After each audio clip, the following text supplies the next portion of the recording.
Shalom, shalom. Shalom, shalom. Kwum Yashala. Kwum Yashala. Sunday live. All right. Those who are diligent are here on time. All right. We tried to push it back and give people a chance. I know y'all got to work tomorrow. I understand. Okay. Kwum Yashala. Shalom. Yabashim Yashabrakatham. We the sons of thunder. It's our heart's prayer, desire for Israel that they might be saved. Okay. We're going to do a Passover 7th day lesson because today at evening marked the 7th day of the Feast of Unleavened Bread. It happened just like that. It was almost yesterday we were keeping the feast. Okay. It happened just that quickly. All right. And that's how quick this time is moving, how fast the Most High is advancing this thing. He's got us on a path and we got to stay on it. Khan.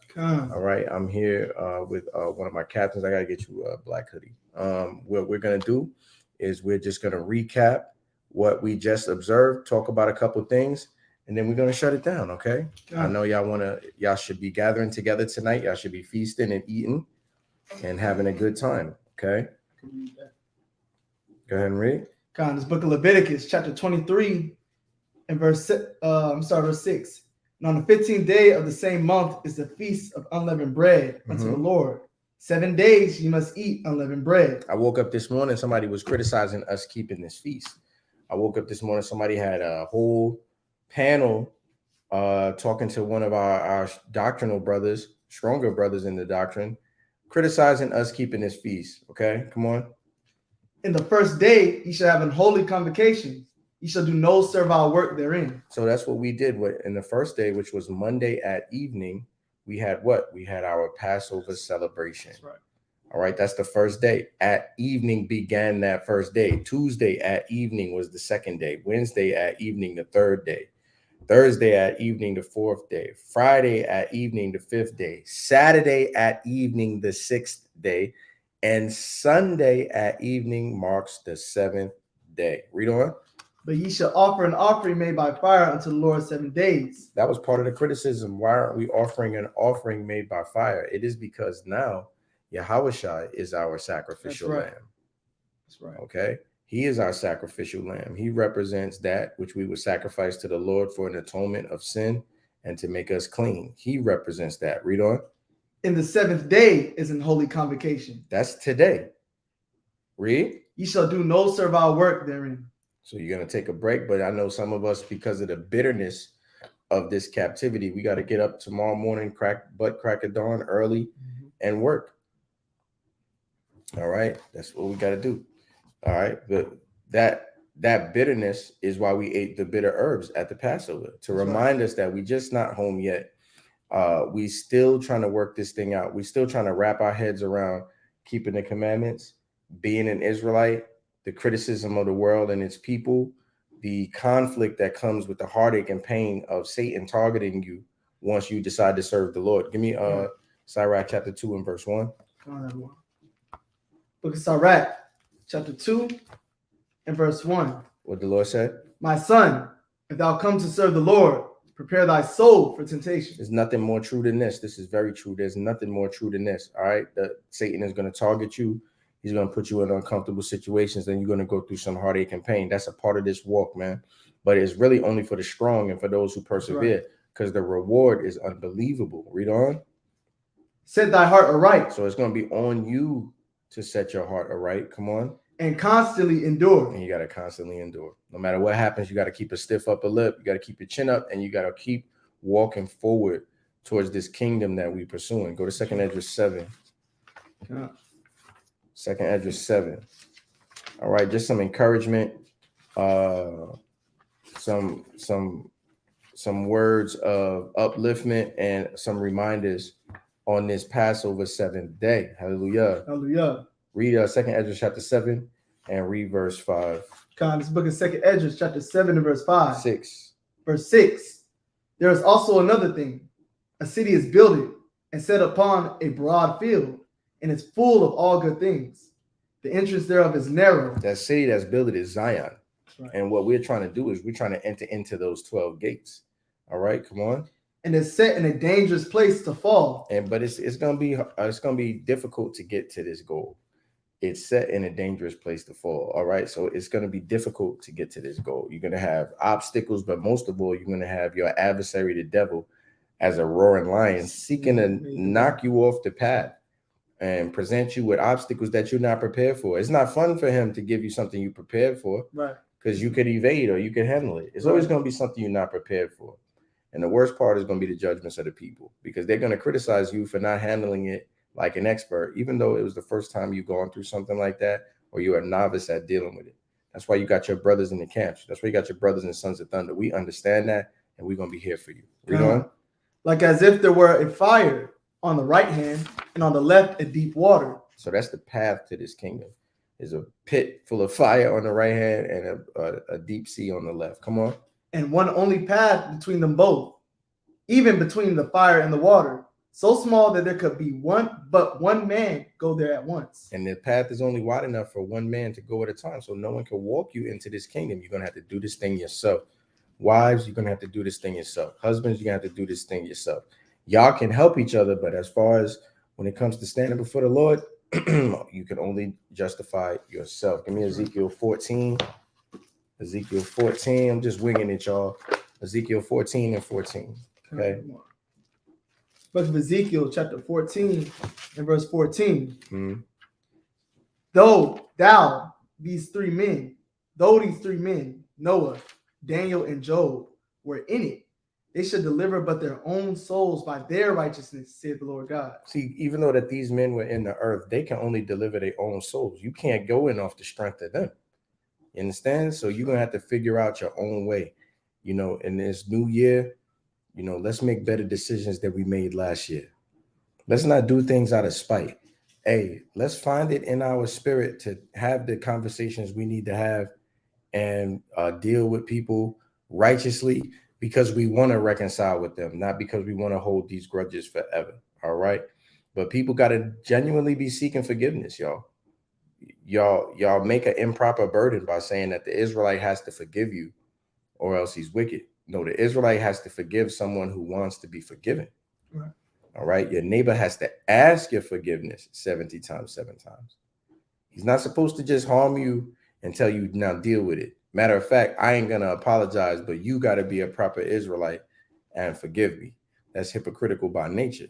All right. They have to actually want to be your brother or your sister. All right. And if they do want that, that's what the nation is about. It's about reconciliation. And you should find a way to make that work, man. Let's go back to Leviticus chapter 23. And if you need counsel, send us an email. We'll make it happen and we'll talk you through it. We're not going to show up and scoff you. You know, we're not going to make 10 million posts about you. All right. We're just going to deal with it. Okay. That doesn't mean we're pushovers by any sense of the word. You know, we attack the bull by the horns, but at the same time, we want to see the nation reconciled. Now, to do that, you got to have the right attitude. If you got the wrong attitude, you're going to get rebuked. Some lessons going to come out, words is going to cut. They're going to be sharp, some of them lessons. But if they cutting you, it's because you need to be cut. And if you need to be cut, it humbles you and corrects you. Humbling and correction is not something to make you despise the person who's doing it. They hate him who rebuketh in the gate. But that's a characteristic of the wicked. The righteous man is supposed to appreciate the correction of him who rebuke in the gate. All right. Thank you for saying that. I needed to hear that. I wasn't looking at it like that. I was proud as hell. Honestly, I just didn't give a damn, right? Some people feel that way. Well, they need to get cut. Once they get cut, they're supposed to humble down. You're not supposed to get cut and then seek revenge. Ooh, I don't like the way he made me think about myself. And I don't like the way he made me feel with them illustrations he was making. That made me mad. I want to get him back. No. Why am I mad? It's because I acted like that. And that pertaineth to me. And it fits me. And the shoes fit and I got to wear it. And you know what? I'm going to wear that shoe all the way back to righteousness. I'm gonna take my lumps and I'm gonna make myself right with the Lord. I'm gonna set myself aright. You understand? Very few gonna be able to do it. Some of us, our pride is too much. Okay, it's just too much. So some of us are nursing hatred at the end of the day and hiding it behind technicalities of the law. Go back to Leviticus 23, verse 6. Book of Leviticus, chapter 23 and verse 6. And on the 15th day of the same month is the feast of unleavened bread unto the Lord. 7 days you must eat unleavened bread. Y'all was supposed to eat unleavened bread for 7 days. I put a post on the first day just to remind you real quick. Don't forget, you got to eat some unleavened bread today. I know some people was liking it like, damn, you know, the very next day after Passover, the perils of this life and the worries of this life multiplied, and I forgot what I'm supposed to be doing out here. It happens just that easily, y'all. It happens just that quickly. All right. But you improving. Some of y'all made a mistake and ate bread. Yes, you did. Some of y'all made a mistake and ate some bread. You was working or you was out and about. You got hungry. Your stomach was touching your back. And you, before you even thought about it, you had a hot dog or a burger. And then an hour later, you was like, you know, that happened to some of you. But the Most High see that also because the Most High wink at your ignorance. Number two, the Most High, he dealing with sincerity and truth. If you wasn't being willfully defiant, the Most High gonna forgive that thing. That's the power of Christ.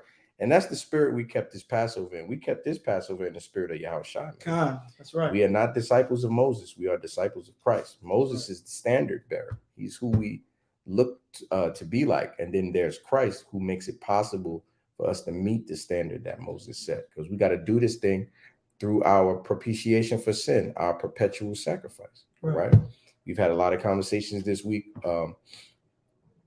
with brothers who don't recognize Christ. You know, we had a lot of conversations this week with brothers who don't believe in Hamashiach. Yes, Share the Thought said I had a Trader Joe's wrap, and I realized they had a little leaven in it, a little baking soda. John Allen said I had a bite of pizza, then I remembered. That's right, and they being honest. You know, you got super brews would never admit it. You know, it happens. Yeah. You know, we here to comfort you with these words, not to cast you down and tear you down. And that's what we deal with as brothers in camps. That's what I want to go into. Brothers in camps are constantly torn down. All right. There is very few people standing next to us saying, I can't imagine walking in your shoes, and that must have been hard, but it's all right, and lift you up. Very few people can do that, right? Instead, they look at you like this. You're in a camp. You can't make no mistakes. And because you made a mistake, I get to destroy you as a person and humiliate you. Right. Because you're in a camp. You know what? Natizah said, I bought a regular breakfast sandwich. Then I had to throw it away because she realized, oh, what'd I do? I can't have this. That's because it's not our custom and this is not our rest, right? We working on this thing. We building up in the spirit to be perfect in this thing, right? SOT Amariah said, quick to tear us down, but slow to build us up. Slow, they don't even begin. Do it. You know? Yeah. Gad the Warrior said, I bit a donut at work and realized and threw it out. See, that's just honest. People relate. Yeah. Who You know why these people feel comfortable to confess their faults? Because we made it all right. We made it okay. We didn't stand up on a pillar and look down on them with folded arms and say, you niggas didn't. I bet some of y'all ate bread. I know you did. The Most High gonna deal with you. You know, stupid Israelites. You can't even follow simple directions. That's why we ain't home yet. No, I'm not gonna do that to you. When my brother miscarry, I'm gonna miscarry with him. I'm gonna be a real brother. That's right. I'm gonna be there for you when you're down, and when you need help, I'm gonna help you. But what about when I need help? And what about when I'm down? See, that's the thing. So we all need someone to look to for that brotherhood. Continue to read it. The book of Leviticus, chapter 23, and verse 7. And the first day you shall have an holy convocation. You shall do no servile work therein. Come on. But you shall offer an offering made by fire unto the Lord 7 days. That's where we was at. Come on. And the seventh day is an holy convocation. You shall do no servile work therein. So right now, you know, you're supposed to still be resting and enjoying this 7-day feast, man. Tomorrow's supposed to be joyous all through the day. Right. And when we have our kingdom, we will be able to do that. You know, in the meantime, we're going to do the best we could. Soldier Tony said, I bought cookies and then I threw them out. Wasn't sure if it had leaven in it. Better safe than sorry. It's like it. Go ahead. Scriptures say it'll be as if we had awoken from a dream. That's right. That's we were as those that dream. We were as That's those that Psalm dream. of David. Yeah, man. It's like this captivity has you going to sleep at night stressed. Mm-hmm. It's like and if you have any quiet moment, you even more stressed because you're so used to having to keep your mind on something. Something has to be patched up, or you got to make sure you're not missing, skipping a bill.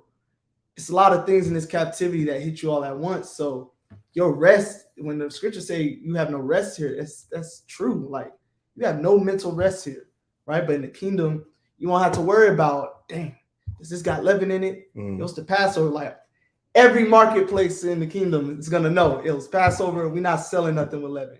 So you can go eat anywhere without having to think about it. That's right. Right? I mean, I look forward to that, man. That's right. And we got to be there for one another, man. We have to.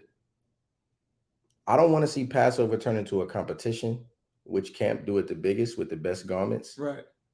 I want Passover to be a celebration that we can all share as brothers and sisters, man. One day, you know, we have the ultimate unity Passover. All right. Every camp in your house shall come together and keep the feast together. A man could dream, right? Right. It'll be a beautiful day. Give me Ecclesiastes 4 and 3. Ecclesiastes 4 and 3. Book of Ecclesiastes, chapter 4 and verse 3. Yea, better is he than both they, which hath not yet been, who have not seen the evil work that is done under the sun.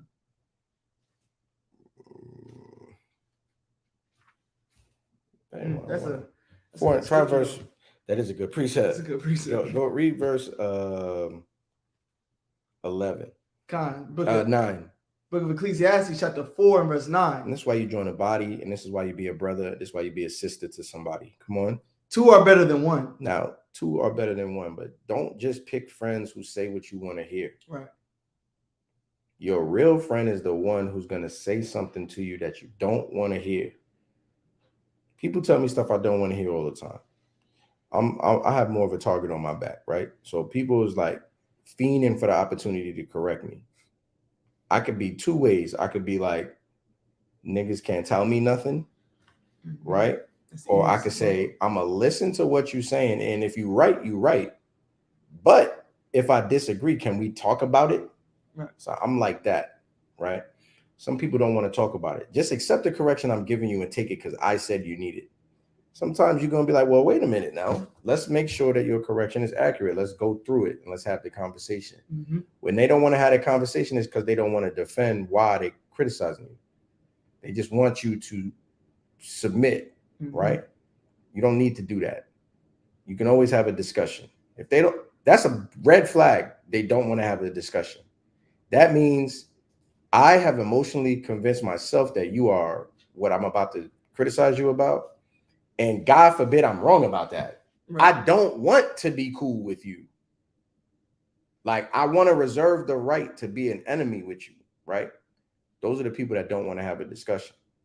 But if somebody come to you and they say, hey, brother, you need to be doing this, that, and the third, that's your friend. You're not wicked if you're like, well, wait, well, why you say that? Bip, bip, bip, bip, bip. You're not wicked for saying that. Some people will try to gaslight you like, oh, you got to answer for everything. Or, you always got an excuse. No, I just want to make sure, because I'm living my life. Contrary to what you believe, I'm not an evil villain from a cartoon. Like, I'm not just wicked, right? Like, I'm living my life and going this way. So if you're going to turn me from the path to the left and the right, something that I've obsessed over and made plans about and plotted for myself, if you're going to turn me from the path, I want to make sure you're right. So we're going to at least have to talk about it. That's right. Right? That's called counsel. Counsel is of the Lord. Right. People who reject counsel just want to be mad or they want to be against you. You can't do nothing about that. But somebody that's going to correct you and offer that correction and discuss that with you and give you the hard medicine, that's your friend. You know why? Because they want you to be better. They want you to be better. Just remember, when you give correction, when you give counsel, when you give admonition, you have to be receptive of the same thing back. Okay? That doesn't mean that somebody corrected you and they was right. Now you got to look for something to get them back about. That's also wicked. Don't be petty. If somebody corrects you, you going off. You was too harsh with that brother. You shouldn't have dealt with him like that. The brother didn't mean it like that. And you got up in arms. You got all competitive. And you just let the lion out against that brother. That brother loved you. Well, he said this. Yeah, but here's why. All right, I'm going to go talk to the brother. Or if someone's done wrong to me, I got to be receptive for a phone call. I can't be like, well, I don't want to talk to that nigga. The hell with him. No. These are the ways that we block our own blessings. It's a lot of blessings behind obedience, right? But we block a lot of our blessings by being stubborn. So what we have to do is we have to be receptive and conversational and work these things out. That's why the scripture says 2 are better than 1. Read. God, 2 are better than 1 because they have a good reward for their labor. Come on. For if they fall, the one will lift up his fellow. Because if you fall, your fellow is supposed to lift you up. He's not supposed to castigate you. He's not supposed to use this as an opportunity to humiliate you in the sight of the congregation. He was never your friend, whoever's doing that. Probably jealous and want to be you. So you got to deal with that. Sisters, you're going to go through it too. Women have very sharp emotions. Yes. A sister might not like you just because your garments are beautiful and you get an attention. She just might dislike you for that. That's not your fault, right? She can go and do her thing and put on for the Lord too. She just didn't want to until you came around. Right. Now she's like, well, this sister dressing like that, like every day is Passover, like it's wicked. What's wrong with that? What's wrong with that, man? Sister want to put on her beautiful garments, right? Put on a garment. But these are the emotions that hurt people, and afflicted people, a oppressed people go through. It's very difficult for us to have relations one with another because of the suffering that we under, and it plays with your mind. That's why your eye is going to be evil towards your own brother. That's the ultimate curse. Yeah. So we always going to teach you a way around that. And most of it comes through being mellow, understanding, forgiving, and long suffering, right? Some things you can be proud about, right? If you done studied, you put together a good lesson, you could be proud of your good lesson, right? Here comes somebody, at the 33-minute mark, you said this, brother, but that ain't the precept. Now you done gave 30 precept, but that one, that's all they pointed out. They didn't say, well, good lesson otherwise. Oh, let me tell you, when you said this, it wasn't that, it was this, by the way, right? He could have told you that personally. Right. No, he had to come on your video and write it in the comments with capital letters. Put it all out. Right. We trying to get rid of them people, man. Right. We trying to move on from them. Israel, ain't no room for y'all. Them guys gotta go. Them sisters gotta go. Yeah. You're not really there to. You come to the feast day, you're not really there to socialize with everybody. You just want to eat, get your to-go plate and leave. You don't really want to meet nobody. You don't want to talk to anybody. Yeah, they got to stop. Well, stop coming around then, man. Keep the feast at your house and watch it on live. The people that's in the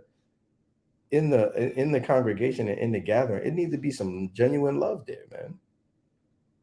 SOT Amara said, then they repeated to make sure you see his correction. Right write the comment twice. It's like it. Otherwise, how are you serving the Lord in spirit and in truth? Like you're not in the right spirit at all. At all times, you're not in the right spirit. That's how you move. Like you have your own personal vendetta when you come to serve the Lord. You put on a guise as I'm coming to serve the Lord, but I'm really here for my own belly. See, right now we teaching, right? Mm-hmm. Sons of Thunder platform, right? We got seeking God's Yahweh's truth, right? Got a lot to say in the comments on the videos and everything. I recognize your name. You was very critical of some of the points where we were dealing with Matt, the Edomite, right? So now you're teaching counter doctrine to what we teach, because our Passover was on Monday at evening. So to suggest that Wednesday will be the next Wednesday, you're teaching your own thing. All right. Do that on your own platform. For Michael, who asked, Monday at evening will be the last day of the feast, correct? Yes, but the last day of the feast is right now. That's when it started. Because the day begins at the evening. Right. And we'll debate that with you, and we'll win that debate. So the day begins at evening. This is the last day. It's going to go into Monday. And Monday at evening, your feast of unleavened bread is over. Right. You understand? It's over. All right. So that's what we're teaching tonight. All right. So stay in lockstep with us. Okay. One thing I can agree with, even though I seeking God, I do see you scoffing on our videos, but I can agree with what you said. You must do it with the right heart. See, I'm not petty. Yeah. I know he's scoffing, but he's right about that. So I'm gonna agree. If it's right, it's right. All right. You must do things with the right heart. The Most High is looking for obedience, and he's looking for sincerity and truth. That's right. All right. Taj Hall said, can you go over the day beginning at evening? Absolutely. We'll teach that shortly. So now, with that said, what's up, Art? We've been keeping this Passover since Monday. Tomorrow, on your Gregorian calendar, or today at midnight, whenever you want to say Monday begins, that is the 10th that you see on our calendar, right? April 10th. So just waiting for you to finish. So that's why our calendar says April 3rd to the 10th, right? Never think that SOT, when we say a date, we're talking about at evening, then it becomes that day. No, We're talking about the actual Gregorian day. That's the calendar we give you. Then we show you how it coincides with our Hebrew day, right? Which begins in the evening. All right. So we try not to make it complicated. We make it very simple. Con? Let's go to 1 Corinthians 5. Now, this morning, people were asking questions. I'm going to take some of y'all questions. I see y'all questions in the chat. This morning, people were criticizing our Passover keeping, saying, well, did you make a sacrifice every single day? Right. Did you kill the lamb? Are you sure it was a male? Are you sure it was 1 year old without blemish? Okay, these are good questions. Number one, we are not keeping the Passover in the sense of what you saw in Exodus 12. Right. Number one, we're not putting blood on the lintel. We're not avoiding a death angel. We are not fleeing Egypt for our lives, right? We're not doing that. Right. Now the Ak wanna teach in the comments. All right, just out of order. Yeah, just relax, bro. Why do they do that with us though? Just relax, because we're the nicest Israelites. Just relax, Ak. They're asking us the questions, right? Not you. Just observe, or you can make your own video, and then the people that come over there, you have a flock now, right? And you're responsible for them. Don't confuse the people that are joining us for the service. All right, slide in closer so you could be on camera. All right, so now we're keeping the Passover in the spirit of Christ. Right. We did this ceremony as a memorial of his Last Supper, which was at the Passover feast, but we're doing it as a memorial. Okay, I don't know what Alexandria mean by that. Alexandria, what you mean by that? Please elaborate. So now, We're not sacrificing the Passover. No. What we're doing is memorializing the Passover. Go to Exodus chapter 12.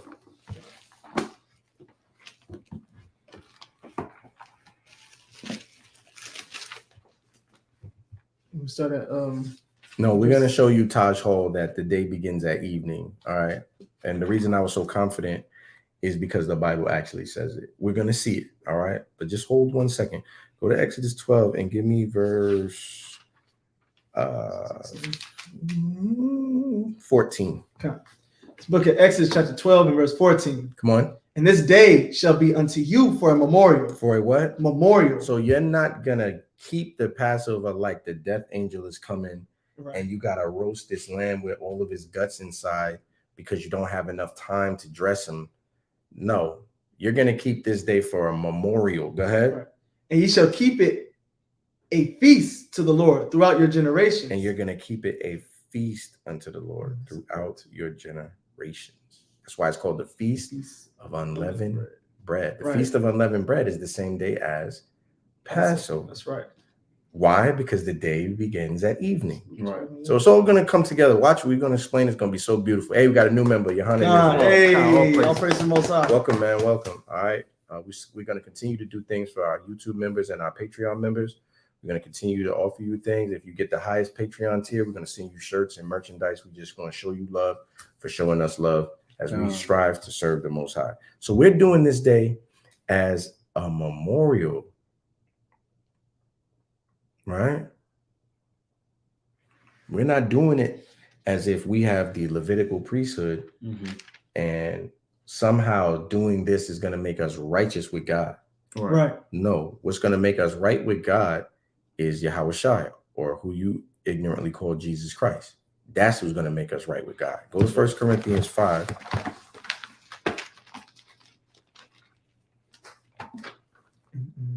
All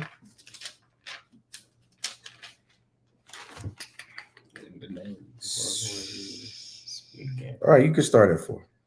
It's 1 Corinthians 5 and 4.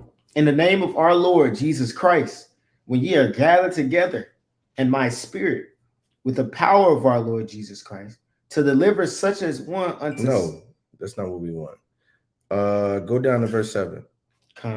This is the book of 1 Corinthians 5 and 7. There you go. Purge out therefore the old leaven, that ye may be a new lump. Examples of the old leaven is you're trying to mix the worldly with the righteous. You can't have both. You gotta be what you say you are. You are Israelite, repentant, then you gotta move like that. It's gonna change you as a person. You're gonna have a different personality. You're gonna respond to situations differently. Okay, so you gotta purge out the new leaven. Stop classifying leaven as somebody wronged you, you gotta forgive them. We already taught this. If somebody wronged you, they had to ask you for forgiveness. Then you forgive them. You forgave them in your heart because you did not seek revenge against them. Right. I mean, people gotta understand that. Yeah.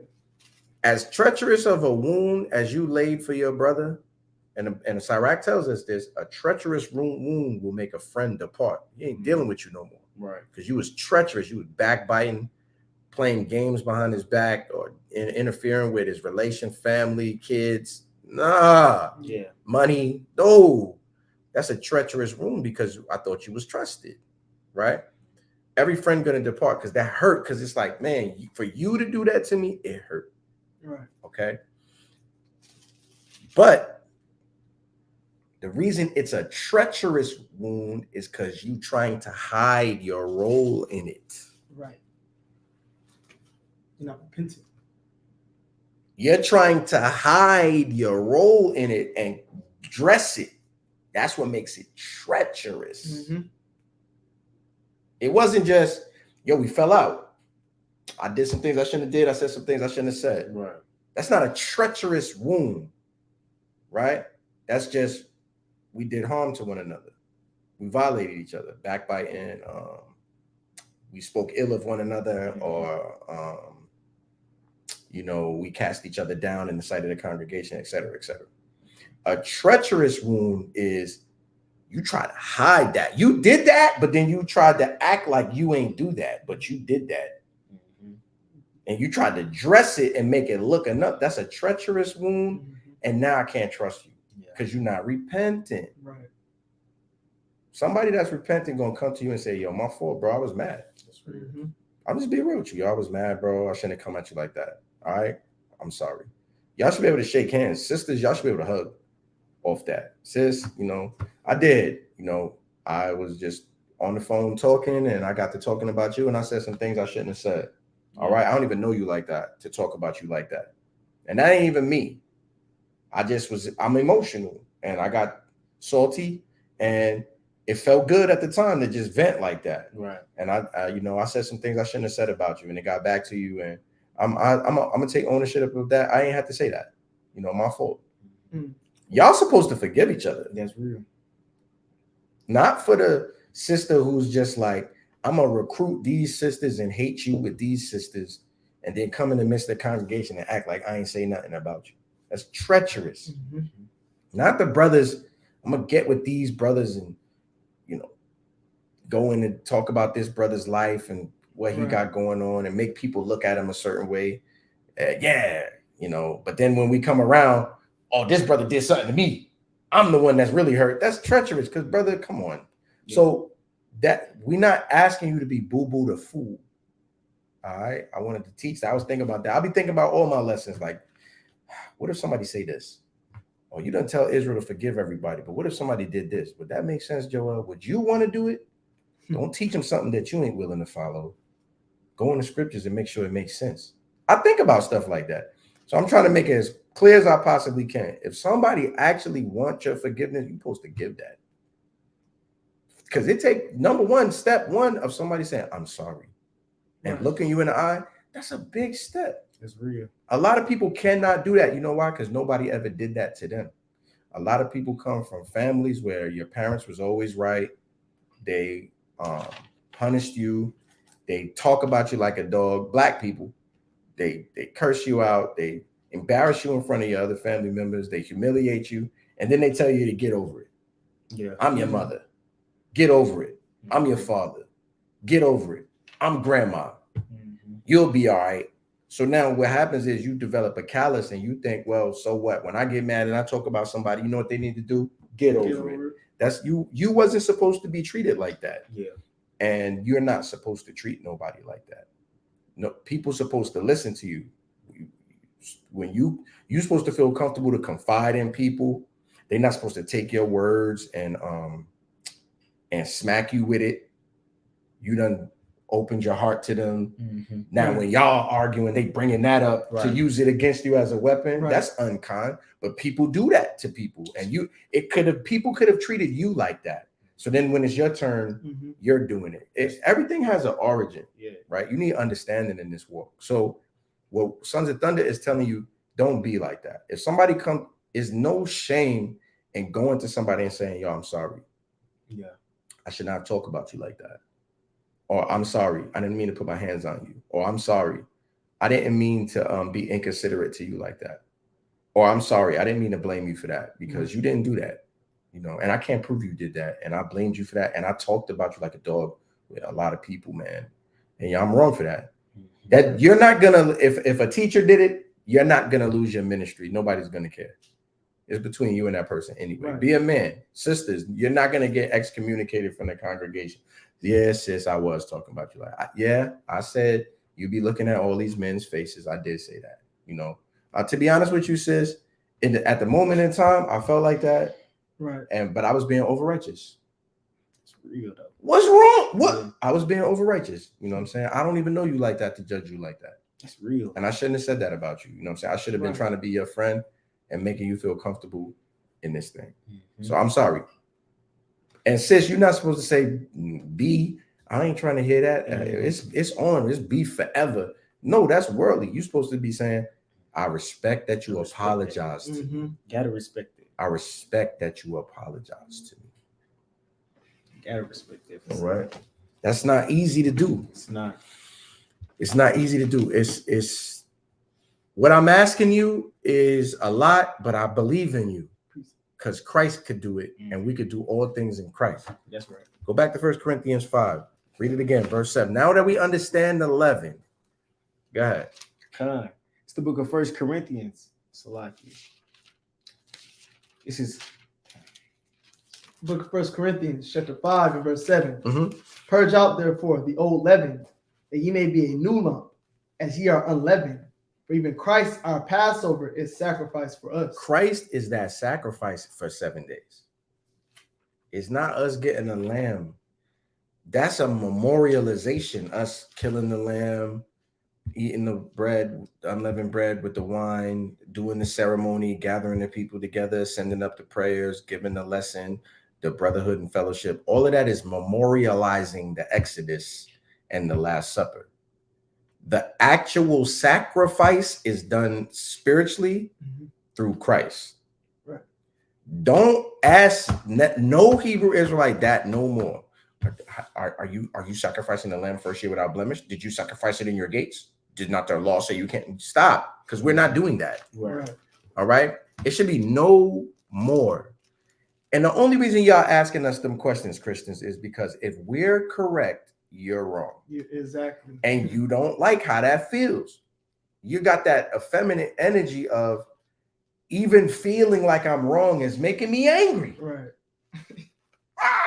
You're like a baby. That's what was coming. You're like a toddler. You're like a 2 to 3 year old. Even though I'm the one that pushed the glass off the counter and bust it, I'm gonna look at you and cry. Right. Because I'm upset that your you're fault. mad at me, but I did it. Right. Y'all are babies, and a lot of y'all are babies in this truth. Captain Israel said it's just part of the cedar meal. It's not the sacrifice. No, we're not sacrificing anything. Who said? Yes, JJ, we do kill a lamb because we're gonna eat lamb. We memorialize it to the best of our strength and ability. Okay, but we're not looking at it as if it is what is making us righteous, and we also are not approaching it as we are keeping it perfect. We're keeping it with our energy and our zeal. And the Bible does say, serve the Most High to the best of your ability. Go to Deuteronomy 4:2.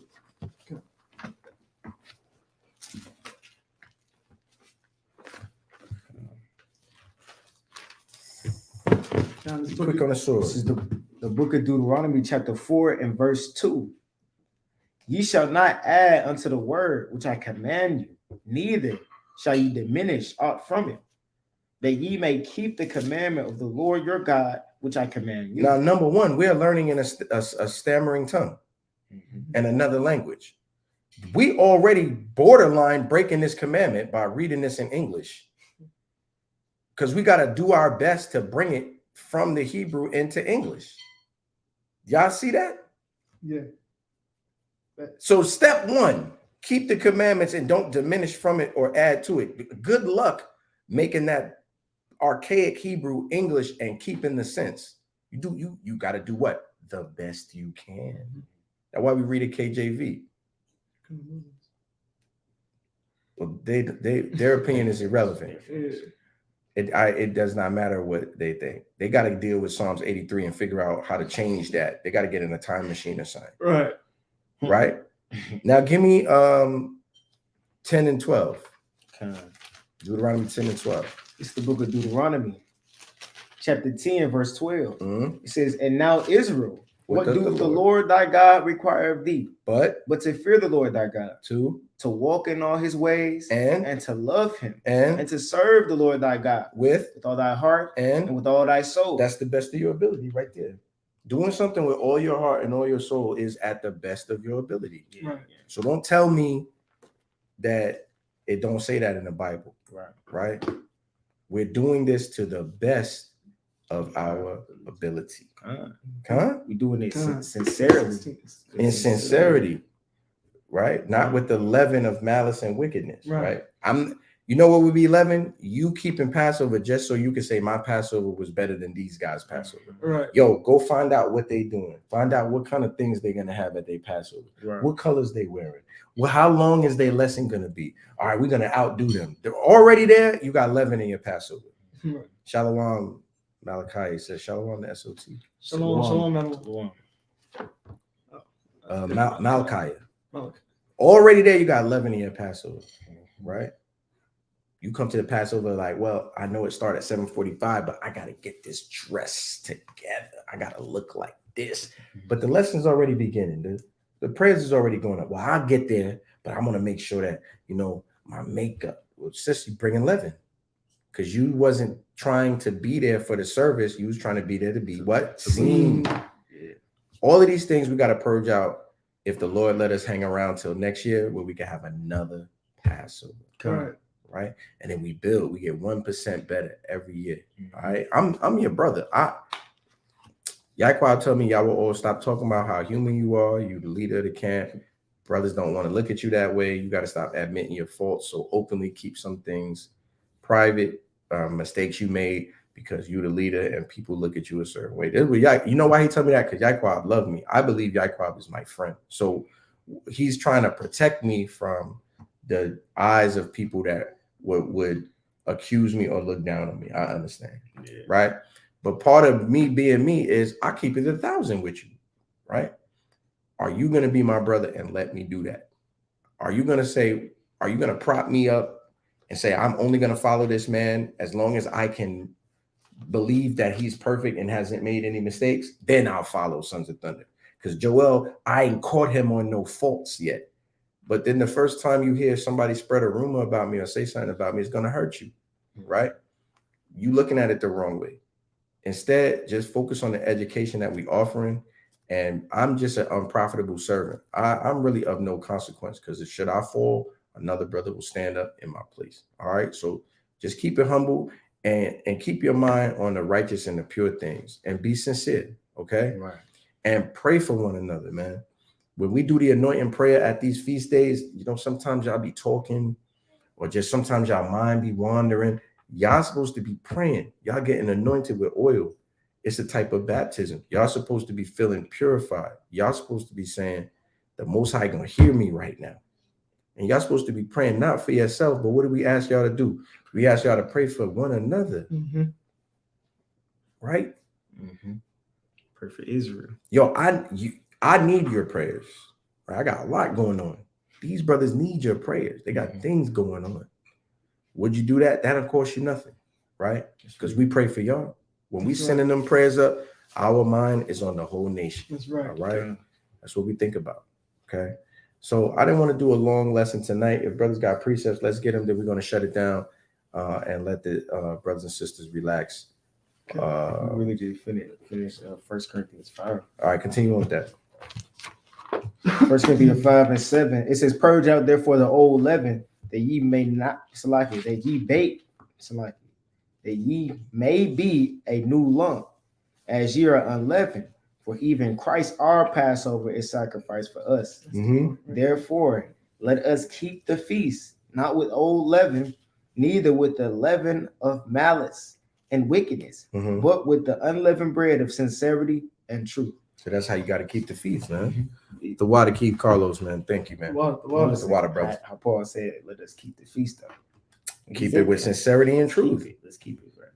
That's what we have to do. We got to keep this feast with sincerity and truth. That's right. That's right. Got a precept. Go ahead. It's the book of Isaiah, chapter 1 and verse 11. I'm going to start there. It says, "To what purpose is the multitude of your sacrifices unto me, saith the Lord? I am full of the burnt offerings of rams and the fat of fed beasts, and I delight not in the blood of bullocks or of lambs or of the goats." So in the Old Testament, you see the Most High was full of vain sacrifices, man. He didn't want that. That's right. He didn't care about how long your phylacteries were. Didn't care about what type of garment you wore to the feast day. He wanted to see that Deuteronomy 10 and 12, Deuteronomy 10 and 16, the circumcision of your heart. That's right. Right, which is in the law. Right. That's why it doesn't mean anything for you to be a Jew outwardly, but your heart is not circumcised. Right. Meaning you're not doing things in sincerity and in truth.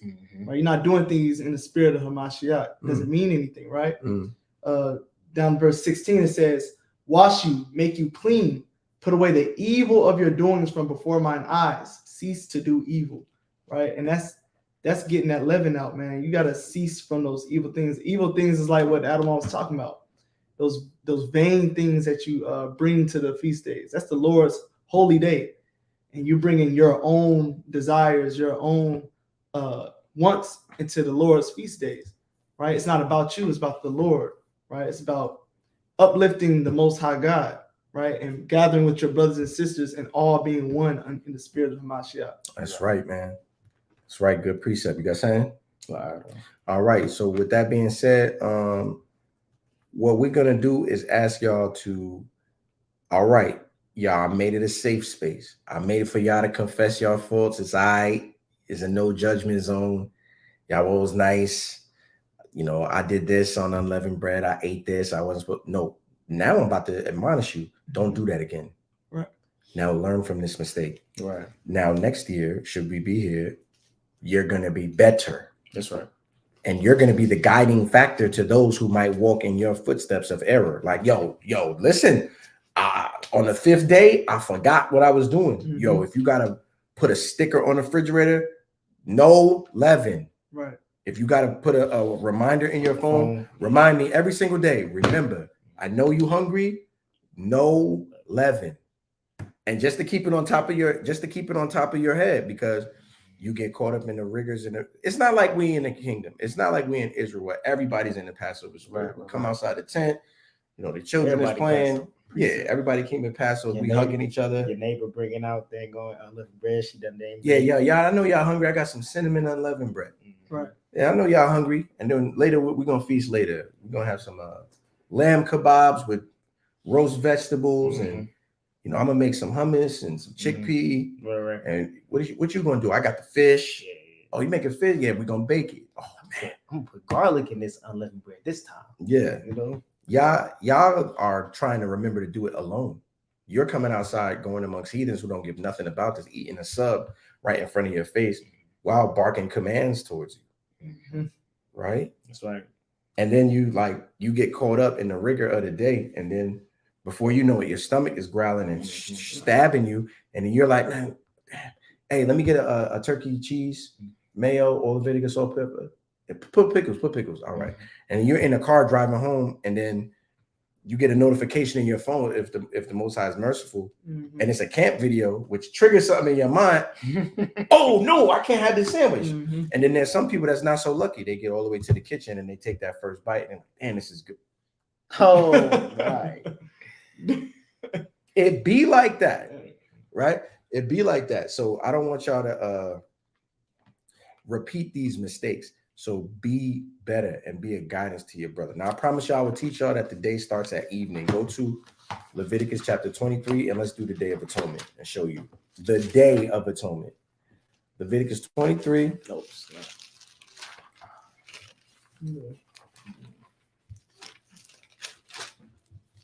23 and 26. Yes, 27. This book of Leviticus, chapter 23 and verse 27. Listen good. There it is right here. Also, on the 10th day of this 7th month. On what day? The 10th day of this 7th month. Hold your hand like this, 10 for the camera. No, you read it. Oh. Go ahead. Also, on the 10th day of this 7th month, there shall be a day of atonement. 10. Come on. It shall be an holy convocation unto you. And ye shall afflict your souls and offer an offering made by fire unto the Lord. Come on. And ye shall do no work in that same day, for it is a day of atonement, to make an atonement for you before the Lord your God. But whatsoever soul it be that shall not be afflicted in the same day, he shall be cut off from among his people. Still 10? 10. Come on. And whatsoever soul it be that doeth any work in that same day, the same soul will I destroy from among his people. The Lord said he will destroy you. Come on. Ye shall do no manner of work. It shall be a statute forever throughout your generations in all your dwellings. It shall be unto you a Sabbath day of rest, and ye shall afflict your souls in the 9th day of the month at even. Stop. The Day of Atonement is the 9th day of the month at even. But the Day of Atonement is to be observed on the 10th day. On the 10th day. I had him hold that 10 up there. Whiteboard. 1, 5, 5. 10. But it's the 9th day at evening. It's also the 10th day.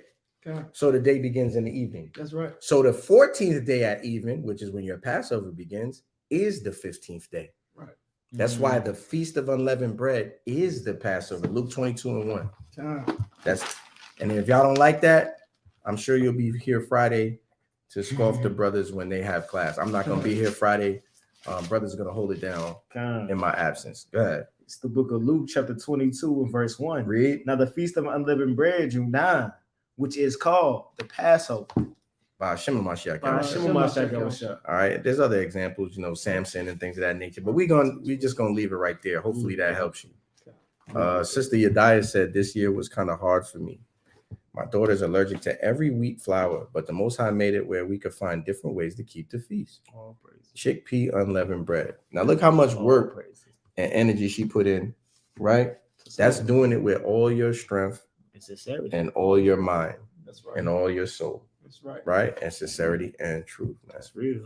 It was a pleasure keeping the Passover with y'all brothers and sisters this year. All right. Seeing all y'all smiling faces, taking pictures with y'all, all the festivities, the camps, the true and loving brotherhood. The Most High saying, yo, these is your brothers, man. And the militancy, how serious the brothers took it. I was very impressed, and I feel honored that you brothers do the work with me. All right. So what we're going to do is just keep this momentum going into the next year. April 19th is the new moon. Now, y'all just put on all your beautiful garments. Right. Y'all cooked all this food. Y'all traveled all this way. But when the new moon comes, It's just new moons.